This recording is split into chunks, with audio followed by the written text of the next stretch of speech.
সামাজিক যোগাযোগ মাধ্যমে গত কয়েকদিনে সাবেক প্রধানমন্ত্রী শেখ হাসিনার মৃত্যুর খবর ছড়াতে শুরু করলে নেট মাধ্যমে তৈরি হয় তোলপাড়। একটি শয্যাশায়ী নারীর ছবি ব্যবহার করে দাবি করা হয় তিনি নাকি শেখ হাসিনা, যিনি হৃদযন্ত্রের ক্রিয়া বন্ধ হয়ে মারা গেছেন। কয়েক ঘন্টার মধ্যেই পোস্টটি ভাইরাল হলেও খতিয়ে দেখা গেছে পুরো ঘটনাই সাজানো এবং ছবিটি ভুয়া।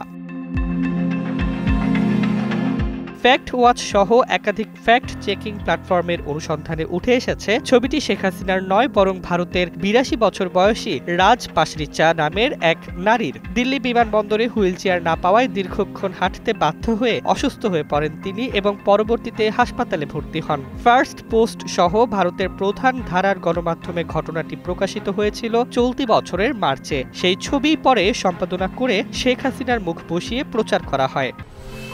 10 বছরের যাত্রা তো কেবলই শুরু।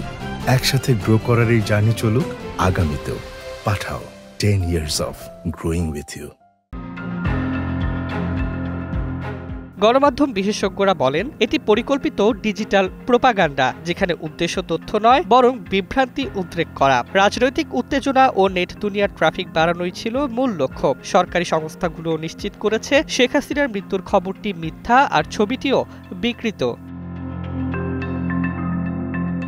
সরকার সতর্ক করেছে গুজব ছড়ানো বা এতে অংশ নেওয়া আইনগত শাস্তিযোগ্য অপরাধ। নাগরিকদের প্রতি আহ্বান জানানো হয়েছে যে কোনো বিতর্কিত ছবি বা তথ্য শেয়ার করার আগে ভুয়া কন্টেন্ট প্রচার থেকে বিরত থাকতে।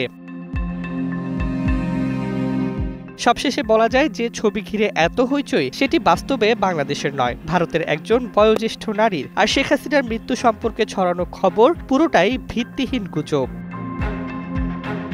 ডেস্ক রিপোর্ট, জয় জয় দিন।